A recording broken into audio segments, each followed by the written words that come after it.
Ladies and gentlemen, please welcome to the stage Monica Holloway, author of Cowboy and Wills.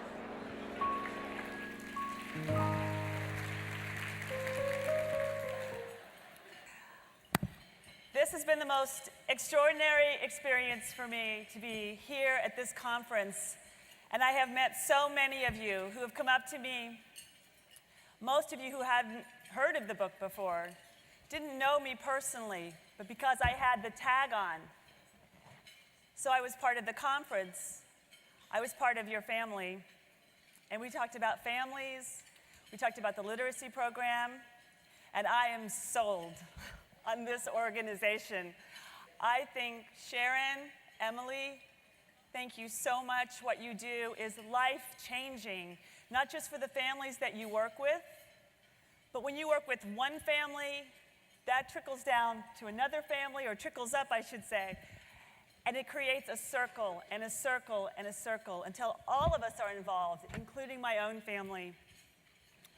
Thank you for the work you do. I'm so honored to be here. Thelma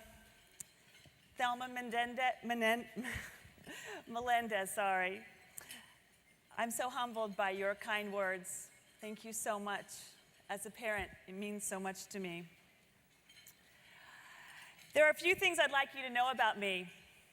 I'm a mother, an author, a worrier, a wife. I have a spotless house, but a filthy car. I love corny music, and I have a terrible habit of laughing when people fall down. I've broken my right ankle in the exact same place 5 times in the last 8 years. And I have the most spectacular son, and his name is Wills. There are many things my son Wills could do when he was 6 years old. He could tell you the parts that make up a Boeing 747 engine. He could recite the names of all 50 states and point to them on the map. He could hold a green bean between his toes, but he could not read.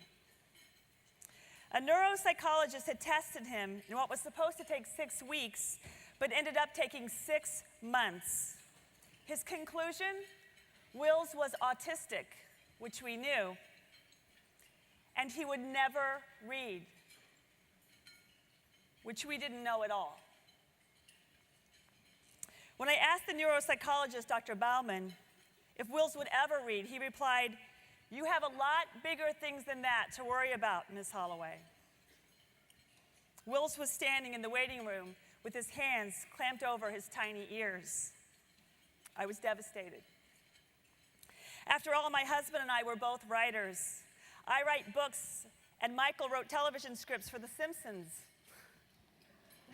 Yes, The Simpsons. We both read anything and everything that fell into our laps. My worst nightmare was to be caught anywhere for 3 minutes without a book in my purse, just in case. My son would not read. I grieved. I was nauseous. I thought about the thrill in my stomach when I opened a brand new hardcover and smelled the ink, the clean title page, and then, chapter 1. Was this not to be for Wills? Sure, I could always read to Wills. I'd been reading to him since he was an infant. He enjoyed the pictures and the sound of my voice and never forgot anything. In fact, Wills liked children's books, but preferred adult ones. His favorites being Trains by Graham Outerbridge, Nature's Fury about volcanoes, or The Schedule for the New Jersey Transit System where his grandparents lived. Wills's board books lay in piles around the bottom of his bookshelf. He was more interested in how the Golden Spike was driven into the ground by Leland Stanford to join the rails of the first transcontinental railroad across the United States, connecting the Central Pacific and the Union Pacific Railroads on May 10th, 1869 at Promontory Summit, Utah. And he would say it just like that. Runaway Bunny was used as a teething device. its cardboard corner soft and soggy. So I knew Wills was in there. I knew it. I knew he was brilliant, and I knew he wanted to learn things badly. And I would make sure that he did know them. I would introduce him to Jane Eyre and Holden Caulfield myself. Still, the idea of him reading was devastating, of not reading was devastating. I grew up in rural Indiana. My paternal grandmother, who'd become pregnant with my father at 16, could not read. My grandfather, who dropped out of school to take care of my grandmother and my father, could not read. They farmed and lived in abject poverty. Their ignorance made them afraid and ashamed. My mother read everything. Her bookshelves were tall and narrow and impossibly heavy with titles and authors I'd never heard of. She'd always carried a book in her purse, just in case. Don't ever be caught without a book, she'd tell me, and I tried not to. But at 13, I was more interested in not being caught without my cassette player. It wasn't until after graduate school when I moved to Connecticut that I realized my mother was right.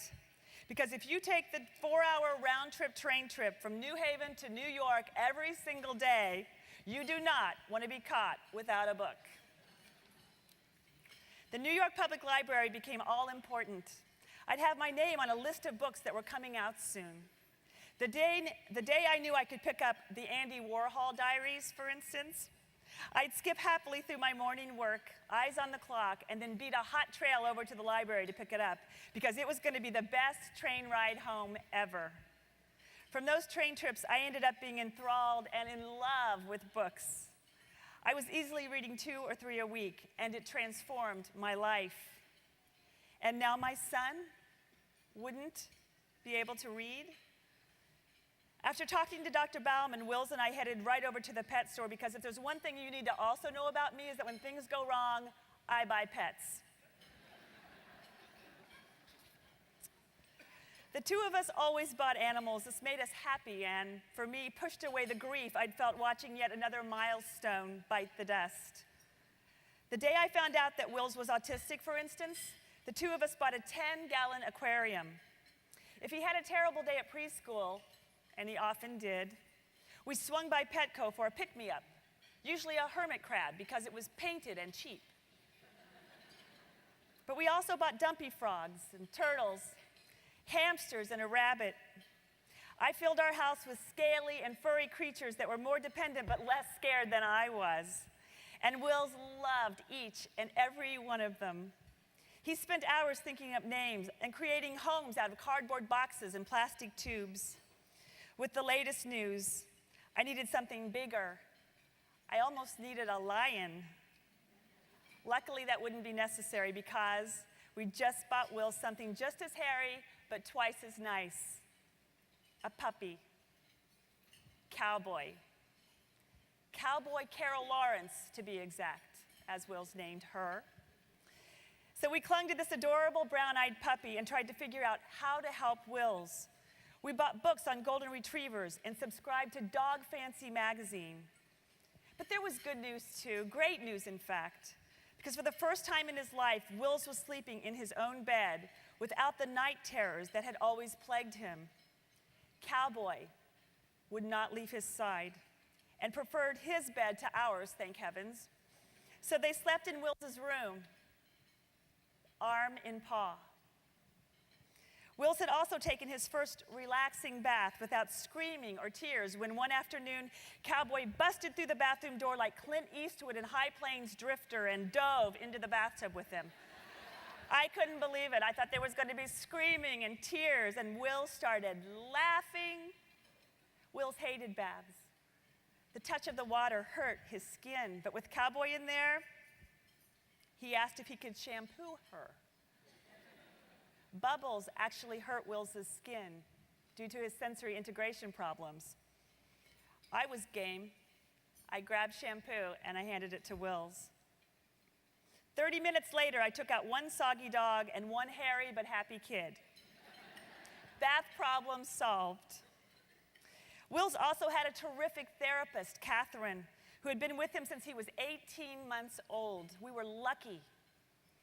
He was usually terrified of strangers, but when I took him to meet her for the very first time, he kissed her on the cheek when she leaned down to say goodbye. Wills was barely walking at the time, but stood on his tippy toes and had never even kissed me. He knew something. He knew something I could never have known in that one meeting, that Catherine was a keeper and that she could help him. She looked at Dr. Bauman's report, and we decided on something very true. We needed a team. What we needed was a family. After all, Michael's family lived in New Jersey, 3,000 miles away from us, because we now lived in LA. And my family, with the exception of my sister, was unsupportive. He needed a let's surround Wills family. So we got busy. We found educators and therapists who knew more than we did about narrating Wills's feelings for him, so he wouldn't be standing alone in the world. We learned how much Wills needed repetition and structure in his life, putting up scheduling boards and giant calendars on the family room wall.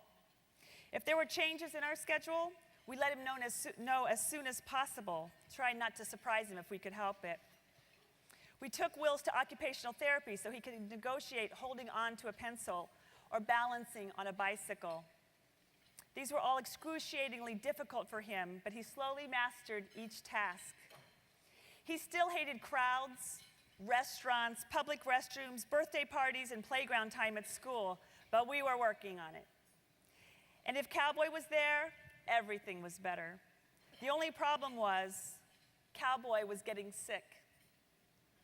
For such a young dog, she wasn't acting as peppy and wild. 6 months after getting her, she was diagnosed with canine lupus. I'd never heard of it, which made her ineligible to be trained as a service dog.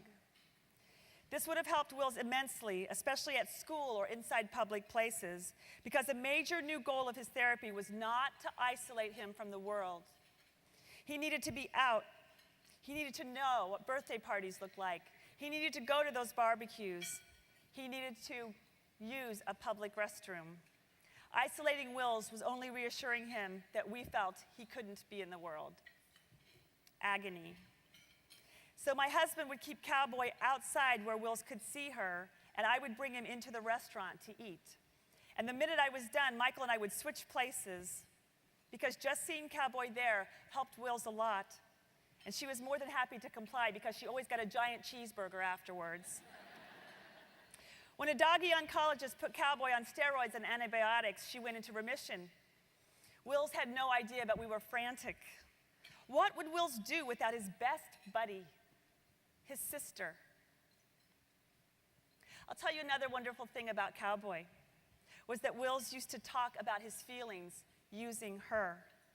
Cowboy thinks it's way too loud in here, he'd say. Or, hey, Cowboy's pretty sad today.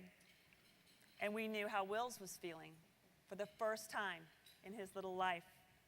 He was finding a way to express himself. Wills was 7 when we added a social skills group to help him more easily interact with kids his age. This was very difficult work for him because it was so personal and intimate. One morning, Cowboy attended a session, and immediately, all the kids were more at ease with one another, chatting and interacting with the dog. Cowboy was eventually banned to the waiting room so they could get some work done. Wills' new speech and language specialist, Tony, joined the team as well, the family, our new family. She worked on helping Wills with his concrete language and his inability to detect nuance or even jokes. So our family was growing, and my son's improvement, stunning. Wills attended the Children's Community School, whose director was a wonderful educator named Neil Wrightson. Neil had written an article, The Emotionally Safe Classroom. I was sold. Wasn't that what we are all looking for? To be emotionally safe? The school embraced Wills' differences and surrounded him with loving support. All the while, his teachers educated other students about accepting and helping children who were struggling or different from themselves. and his class loved Cowboy, who was always bounding through the gate at the end of the day. Kids began calling to ask for play dates. They wanted to play with Cowboy. They liked Wills. They just didn't know him yet. But that was about to change. It only took about 10 minutes for their interest to turn to Wills, and off they'd run together out to his fort, Cowboy at their heels. Soon, Wills had honest-to-goodness friends of his very own. The teachers and assistants at Children's Community School became Wills's extended family too, and it was there we found our quarterback, his very own aide, Lynn Kuratomi. Wills was getting older, and through our amazingly gifted and loving school family, with exhaustive amounts of energy for new ideas and helpful strategies, Wills was finding his way in the world. Crowds still bothered him, but not as much. Noises hurt his ears. But thanks to Lynn's fantastic idea of buying him ear cuffs, the kind used on police pistol ranges, Wills was able to sit through a school assembly without dissolving into tears. Our last family member was about to blow Dr. Bauman's assessment of Wills out of the water. Vanessa Silver, an educational therapist, had come highly recommended. I'd never heard of an educational therapist. It turned out to be a fireball of a woman on a cul-de-sac in Granada Hills who took the $4,000 Dr. Bauman report and threw it into her trash can.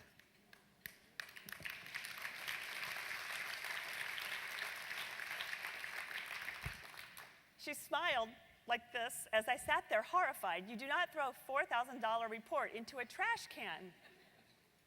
Or do you? I set up 3 sessions a week with Vanessa. Look, she said, all I see is this wonderful young boy who needs my help. That's all I need to see. Cowboy came too, to every single lesson. Vanessa began slowly teaching Wills to read. With me and Cowboy sitting outside on the grass where Wills could see us, he was learning to scan. I had my first clue that Wills was picking up words when I accidentally inserted November into the month slot of the calendar on our family room wall. When I walked by and saw my mistake, I turned to grab December, but Wills was already holding the card. Do you want to put that up, I asked? He inserted December right over the top of November. I sat down on the floor so my face would be even with his. Good job, buddy, I told him. It's Christmas almost, he said. It felt like Christmas, for surely it was not an accident that Wills had picked December out of a pile of cards with 12 months printed carefully on each one. The following weekend, we were playing school. Stuffed animals were students, and Wills was the teacher. Cowboy was one of the students, too, chewing on everyone's tails and sleeping on her back during math. Wills was announcing all of the students in his kindergarten class. As he said each student's name, I held up a corresponding card, just like his teacher Terry did in school. Wills said, Emily, and I held up Jamie.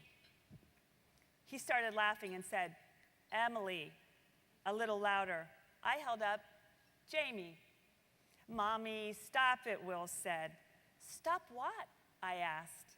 It's Emily's turn, he said. I held up Jamie. He walked over and went through all the cards in the box and exchanged Jamie for Emily.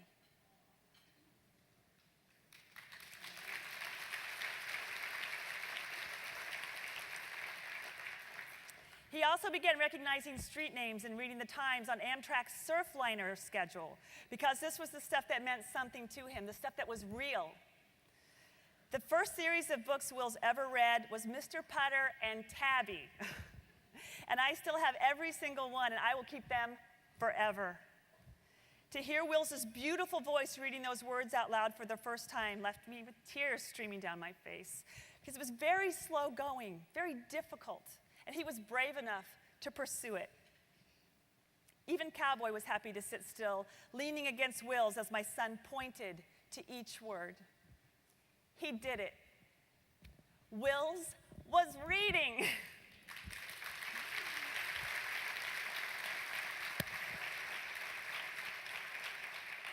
His therapist plus the teachers and his wonderful friends, all were life-changing for this boy who had been so isolated, for this boy whose future was at stake when he was told, or we were told, that he wasn't capable, that we had bigger problems. He's our son. He's not a problem. Our children are not problems.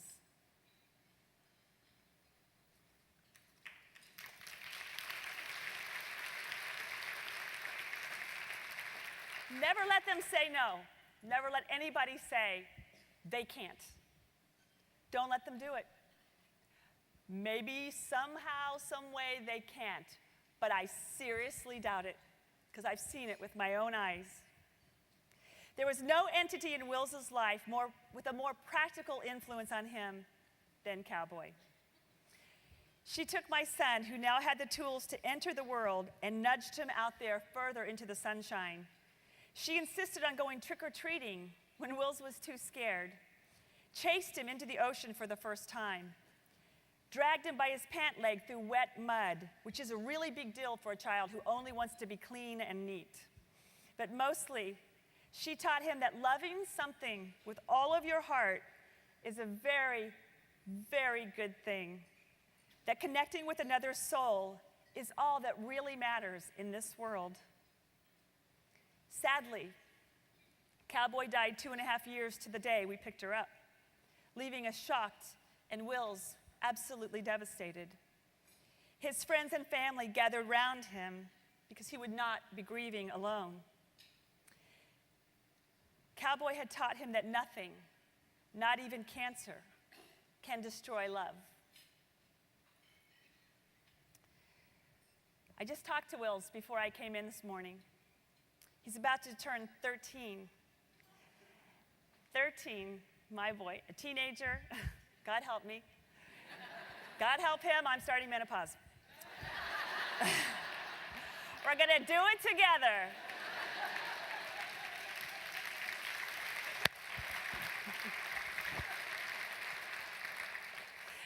And like his mother, Wills never goes anywhere without a book. And this week he's reading I Rode a Horse of Milk White Jade. When I kiss his forehead goodnight and start down the hallway, only to turn around and see the light go back on under his door, I never get mad. Even if it's 9:45 and he has to get up at 6, because you know what? That child is reading. Thank you.